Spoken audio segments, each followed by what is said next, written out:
สวัสดีครับพี่น้องขอสวัสดีพี่น้องด้วยสุขุสุขคนครับผมพบเจอกันที่เก่าเหมือนเดิมกับผมหมาวอนคนซื้อหรือหนึ่งสายทำงานได้ครับนะครับเนาะมาฉลองปีใหม่พี่น้องมาด้วยมาฉลองปีใหม่เฮากับบุฟเฟ่ทะเลเผานะครับเนาะ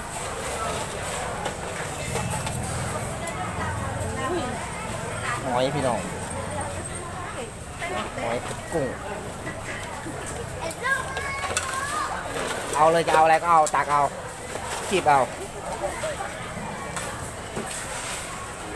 เขาเรียกหอยอะไรหอยเชลล์ป่ะอันนี้คือซีเมนต์มาฉลองปีใหม่นะครับเนาะเมื่อนี้บุฟเฟ่ทะเล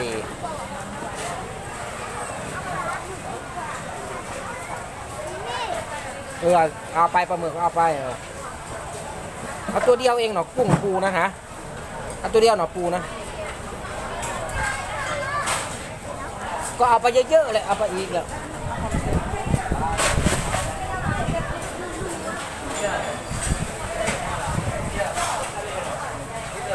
ปลากระพงพี่น้องคนหลายมากนะพี่น้องคนเต็มหลานเลยครับคนเต็มหลานเลย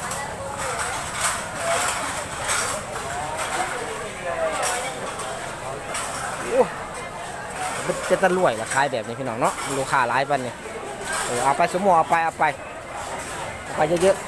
ๆเอาไปเผื่อด้วยนะ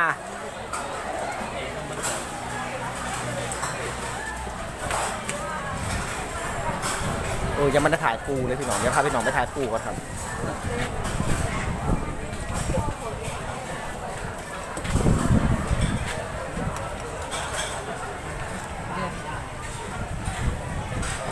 เขาเรียกปูอะไรพี่น้องผมก็ไม่รู้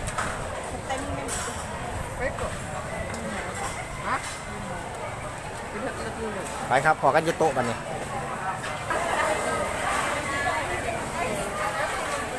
กดเต็มหลานเลยพี่น้องเลยมาแล้วโอเคย่างเลย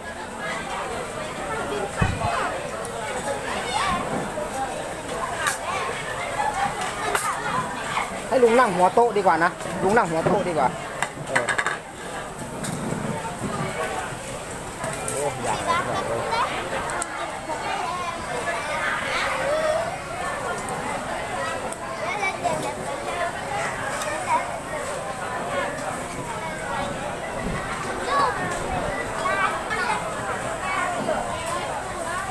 มากับเพื่อนร่วมงานครับพี่น้องกับเด็กๆเพื่อนนี้มากับเพื่อนร่วมงานมากับเด็กๆ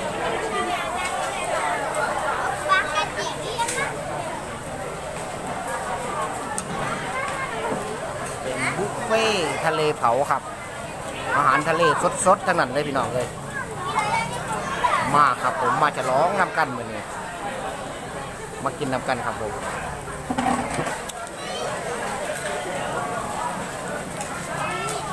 เริ่มเลี้ยงแล้วพี่น้องเริ่มจะได้กินแล้วครับ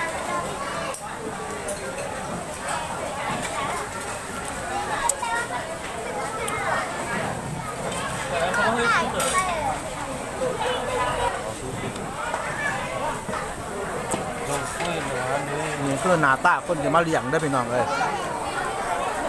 นี่คือเจ๊พรคนที่จะมาเลี้ยงในวันนี้ที่เลี้ยงมันเขาแก่แล้วก็คนนี้แฟนเขาถูกหวยก็เลยจะมาเลี้ยง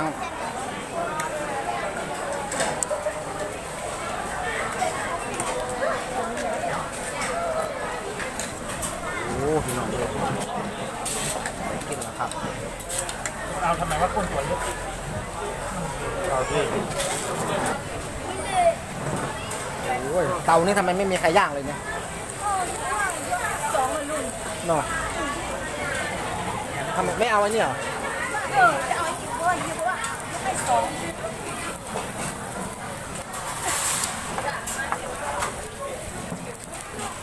เดี๋ยวบอกเข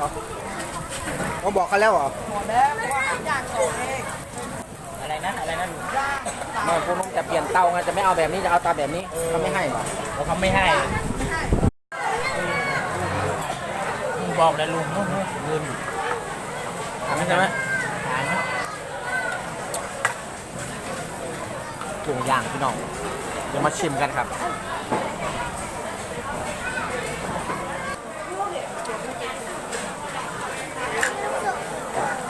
ไงเลยพี่น้องเลยเดี๋ยวชิมกันเอาชิมกัน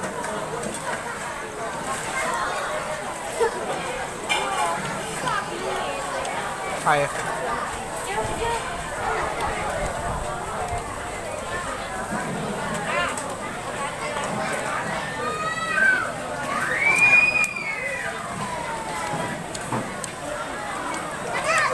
ครับ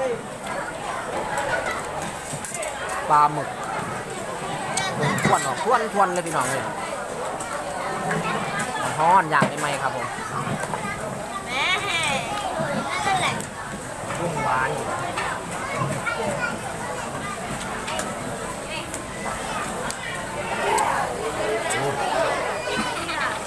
แบบ กีฬากินอะไรกีฬา อามันอร่อยไหมอร่อยกินเยอะๆนะกินให้คุ้มนะถ้ากินไม่คุ้มขาดทุนนะประมาณ 3-4 พันได้นะพี่น้องตัวน่าจะ200เกือบ300ต่อหัวนะแต่ผมโมเน่แกว่ากี่ร้อย250ขึ้นถึง300อ่ะต่อหัวผู้ใหญ่นะครับผู้ใหญ่อ่ะคนเต้หลานไปที่ไหนเลยคนเต้หลานเลยครับ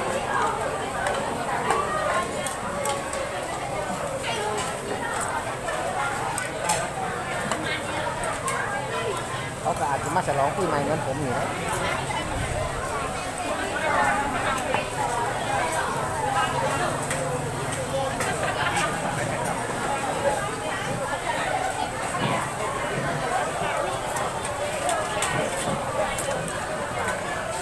อะไรแม่ยา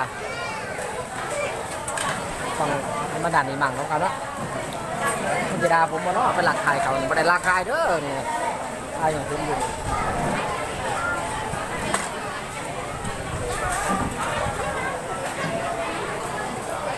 เราถึงว่าบริการดีนะพี่น้องว่าบ่ดีนะครับเขาแบบบริการบ่ทั่วถึงอะพี่น้องคนมันหลายเกินไปอะบริการบ่ทั่วถึง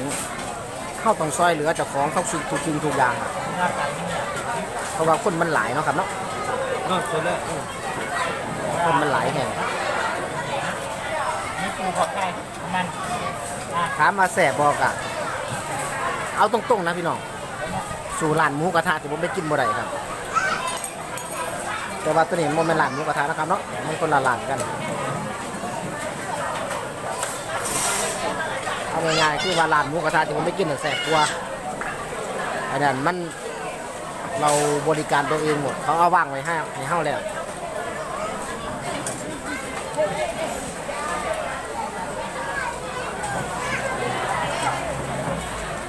แม่ยาเอาน้ำเปล่ากับน้ำแข็งใส่แก้วมาให้ลุงเนี่ยลุงเทเองก็ได้เอาใส่น้ำแข็งมากับน้ำเปล่ามาน้ำแข็งอยู่ไหนเดี๋ยวลุงเทเองเอามานี่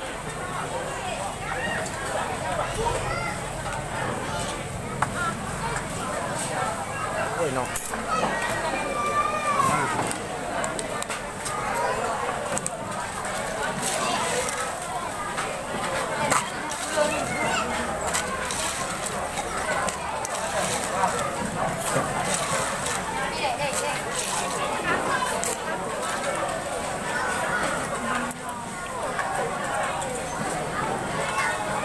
พี่น้องเลยมาอยากมากิ เยอะให้น้อยนะ มากินน้ำกันแซ่บ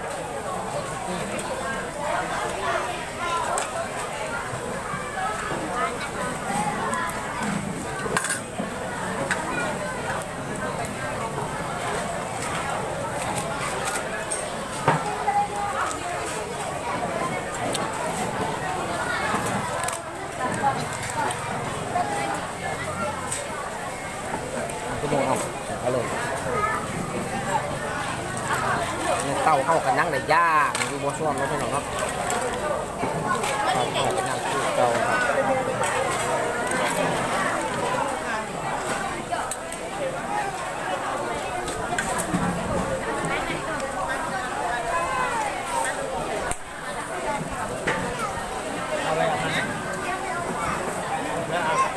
จังหวัดยะลามีร้านเดียวนะพี่น้อง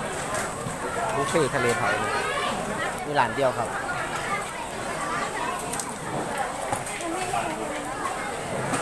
ยอด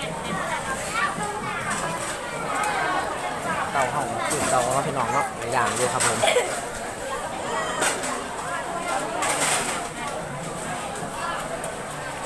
ถ้าพี่น้องก็จะขอปิดคลิปไปพี่ถึงนะครับเนาะจะกินต่อบ่ฮันอิ่มเนาะพี่น้องจะขอกินต่อนะครับเนาะทายยากกว่านี้คลิปกับที่เน่าครับผมขอขอบคุณพี่น้องเบอร์สุขุมทุกคนครับขอบคุณของกดติดตามโอ๊ตสับสไครขอบคุณทุกกำลังใจขอบคุณทุกคอมเมนต์ครับขอบคุณทุกการรับชมมากับกดไลค์กดแชร์พี่น้องบอกกันคลิปหน้าครับสำหรับคลิปนี้สวัสดีครับ